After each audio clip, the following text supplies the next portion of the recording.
দেশ ও জাতির উন্নয়নে তারেক রহমানকে চাই, বগুড়া সদর আসনে তার বিকল্প নাই।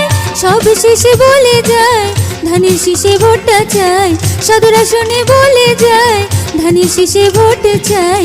ভোট দিব এবার মোদের প্রিয় নেতাকে, ভোট দিব ধানের শীষে তারেক রহমানকে। কই গেল বগুড়া বাসীরা রে, এবার সুখবরটা শুনে জানে।